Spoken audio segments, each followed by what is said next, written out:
right, so here on the Great Man Podcast, we have a special guest today, and a special guest. I don't introduce my guest, man, because operation security. I don't never get a name. I let you tell your name and who you want to be called. So, sir, let's go. Introduce yourself. So my name is Christopher Tibbs. I am 32 years old. As you can see, I am a USCCA instructor, but my primary job is here.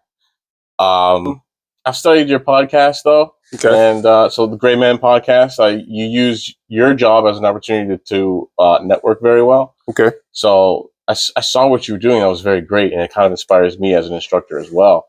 And you got out there. So I looked into your channel, and I looked at some of the videos you have, because you had told me that you were interested in some of the hobbies that I do. Yeah. And so I have a bunch of different skill sets, which we'll get into later, I'm sure. Absolutely. I'll let you lead the questions.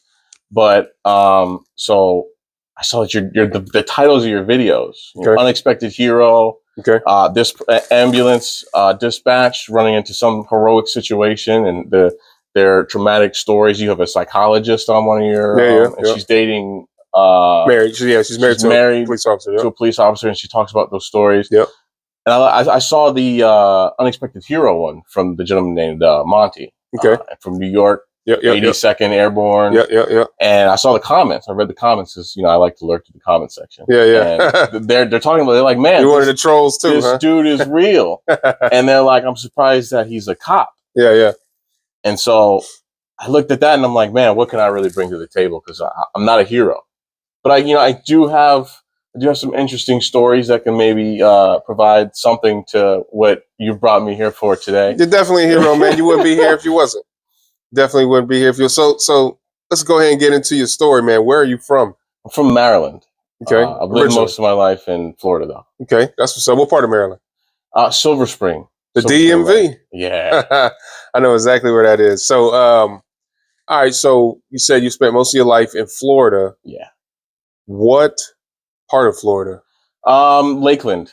All in Lakeland by Lake Miriam. Okay. That area. It's a very slow area.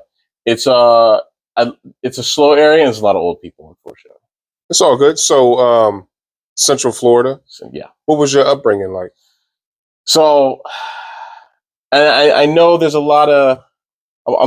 I'll get into it. Yeah. But I've never really talked too much about it, so I might get a little discomfortable here and there. Yeah, of course. But I'm gonna go into it. So, we grew up in Washington, D.C.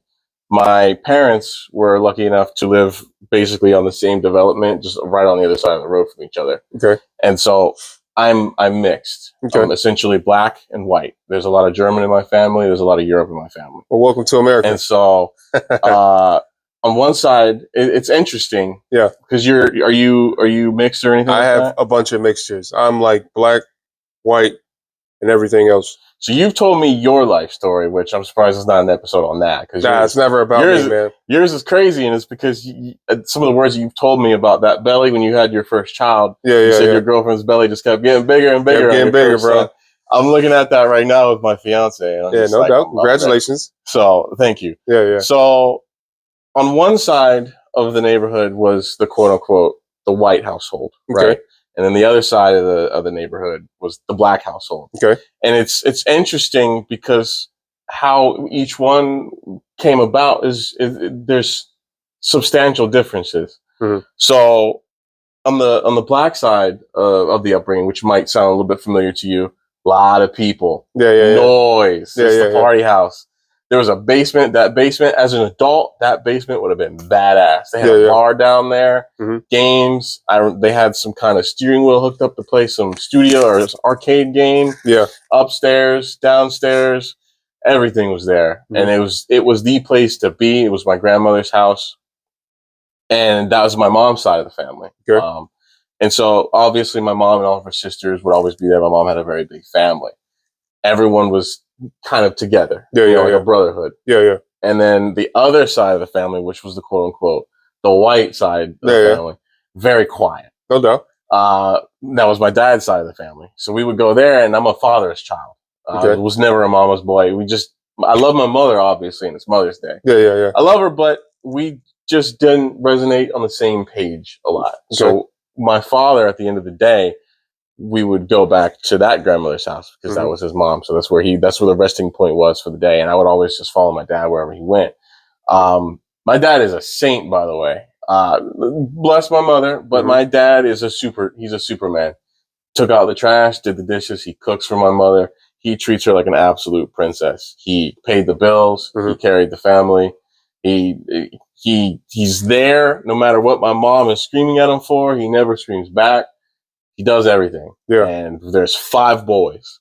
So, and I know my mother wanted a daughter, and it just drove her crazy that there was just 5 boys in the house. Yeah. And I think she did get her mama's boy that she wanted, you know, because one of my brothers does confidant in her. Yeah, so I think she got her golden child. Yeah. But ultimately, I always followed my father. And so that side of the family was just very quiet, independent, do your thing. And I was a kid.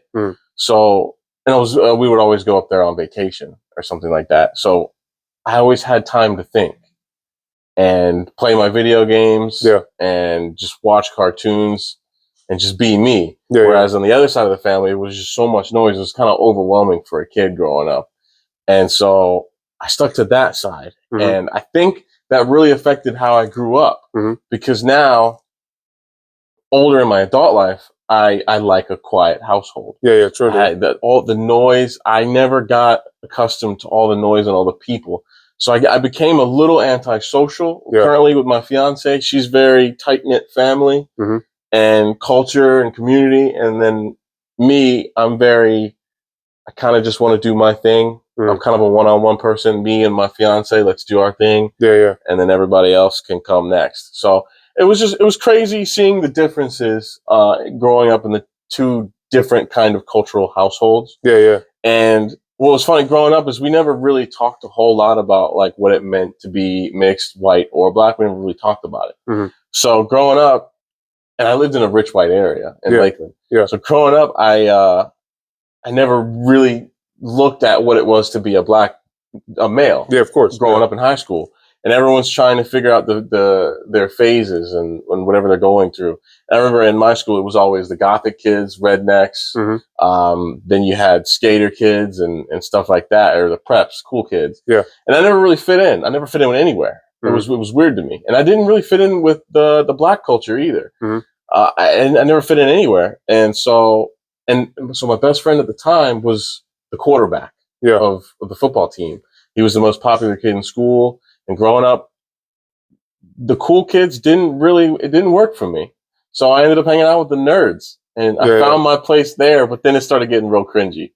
And so I kind of got to see how everything went at, you know, the cool kid level and then just bottom of the barrel. It was cringy. So I ended up finding myself right in the middle.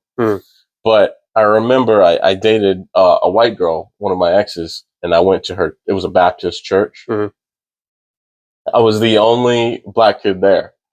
and so what's funny about that is that was the day that really clicked that there was something different about me, right? Yeah. Because we played dodgeball, and I'm the only black kid playing sports with all these other kids, right? Yeah. Everybody was moving in slow motion. I did not get tagged out one time, and I know they were trying.